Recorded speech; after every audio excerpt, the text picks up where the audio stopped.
جو پانی ناپاک ہو گیا جس میں نجاست حقیقیہ مل گئی ہے اس کو پاک کیا جا سکتا ہے تو بالکل کر سکتے ہیں۔ ناپاک پانی کو پاک کرنا، ناپاک پانی کو پاک کرنے کے لیے ہمیں یہ دیکھنا ہوگا کہ اس میں جو نجاست ملی ہے وہ کون سی ہے، وہ ٹھوس ہے یا کوئی لیکوڈ ہے، مائع ہے۔ کوئی ٹھوس نجاست ملی ہے یا لیکوڈ ہے۔ ٹھوس مانے کتا مر گیا پانی میں، دوسرا کسی نے پیشاب کر دیا پانی میں، تو یہ دو الگ الگ نجاستیں ہیں نا۔ تو اب اس میں اگر ٹھوس نجاست ہے تو پہلے تو اس ٹھوس نجاست کو باہر نکالیں گے، اس کے ہوتے ہوئے پاک کیسے ہوگا؟ کیونکہ اس کے گرنے کی وجہ سے تو ناپاک ہوا ہے، تو اگر وہ اسی میں ہو تو پاک کیسے ہوگا؟ تو سب سے پہلے تو اس کو ٹھوس نجاست کو نکالیں گے۔ کتا مر گیا تو اس کو نکالیں، پہلے نکالنے کے بعد دیکھیں گے کہ پانی میں نجاست کا اثر ہے یا نہیں ہے۔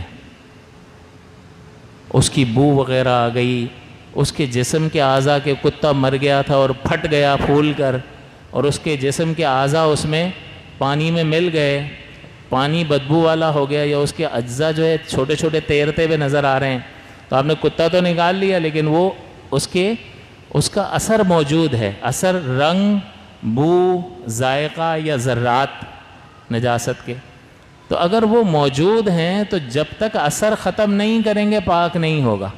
تو یہ اثر ختم کرنا ہوگا،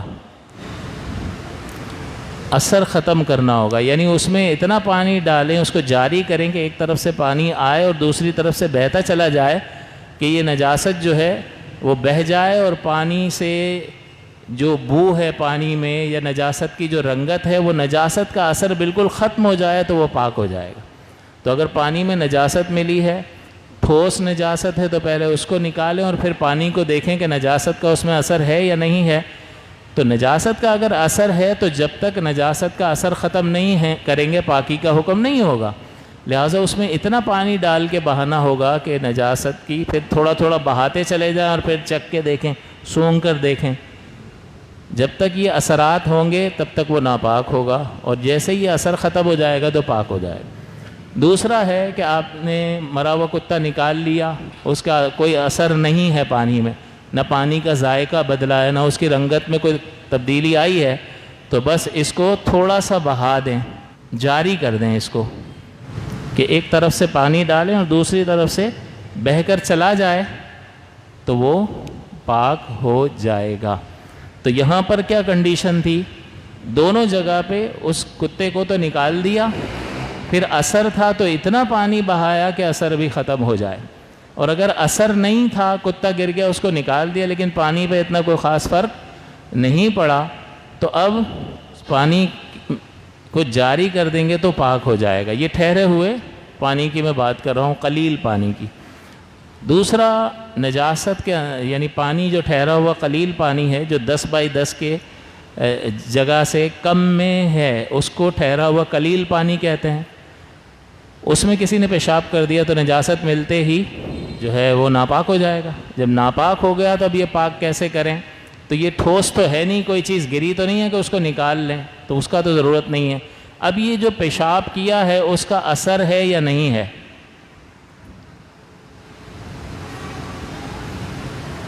یہاں تو ایک ٹھوس چیز تھی کتا، پھر اس کو نکالا، پھر اثر دیکھا۔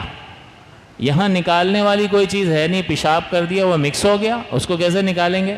تو نکالنے والا اسٹیپ تو گیا۔ اب دیکھیں گے کہ وہ جو پیشاب ملا ہے یا جو نجاست پانی میں ملی ہے اس کا رنگ، کوئی بو وغیرہ پانی میں محسوس ہو رہی ہے یا ذائقہ محسوس ہو رہا ہے، تو اس کا مطلب نجاست کا اثر ہے۔ تو جب تک نجاست کا اثر ہے تو نجاست ہے، نجاست ہے تو پانی ناپاک ہے، اور آپ اس کو پاک کرنا چاہتے ہو تو نجاست کے اثر کو آپ کو ختم کرنا پڑے گا۔ تو یہاں پر پھر کیا حکم ہوگا کہ اثر کو ختم کر دیں، پاک ہو جائے گا۔ اور اثر کو کیسے ختم کریں گے؟ اس کو جاری کر دیں، ایک طرف سے پانی ڈالتے رہیں اور دوسری طرف سے وہ بہہ جائے، اتنا بہنے دیں کہ نجاست کا اثر ختم ہو جائے تو وہ پانی پاک تصور کیا جائے گا۔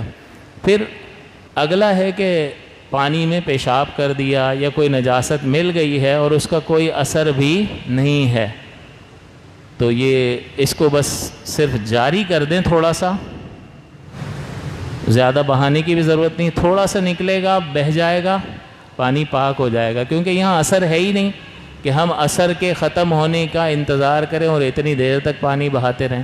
یہاں تھوڑی دیر لگے گی، لیکن یہاں برتن بھرتے ہی یا ٹینک بھرتے ہی جیسے ہی چھلکنا شروع ہو جائے گا تو پانی پاک ہو جائے گا۔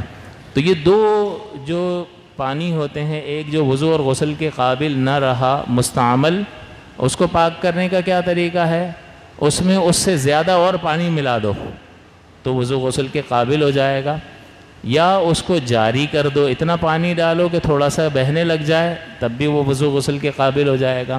اور اگر بڑا ٹینک جو ہے وہ مستعمل ہو گیا ہے تو اب، اور آپ کے پاس پانی کی شدید قلت ہے، تو اس میں سے پانی نکالنے سے وہ پاک ہو جائے گا اور وضو غسل کے قابل ہو جائے گا۔ یہ تھوڑا سا عجیب لگتا ہے کہ یہاں تو بہانے کی بات کر رہے تھے، اس کو بڑھانے کی بات کر رہے تھے، یعنی مستعمل میں سے کچھ نکال دیا تو باقی غیر مستعمل کیسے ہو گیا؟ تو یہ کنویں کے جتنے بھی مسائل ہیں کنویں کو پاک کرنے کے، یہ صحابہ کرام علیہم الرضوان سے منقول ہیں۔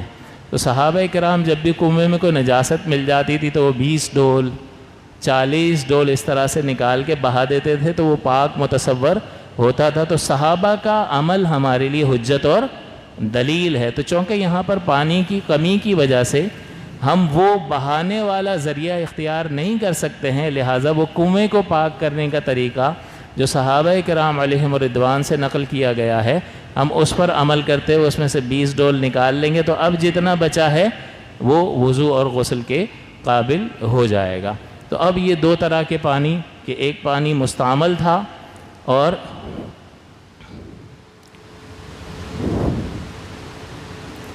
دوسرا جو ہے وہ نجس تھا، اس کو بھی ہم نے قابل استعمال بنا لیا اور اس کو بھی ہم نے قابل استعمال بنا لیا، دونوں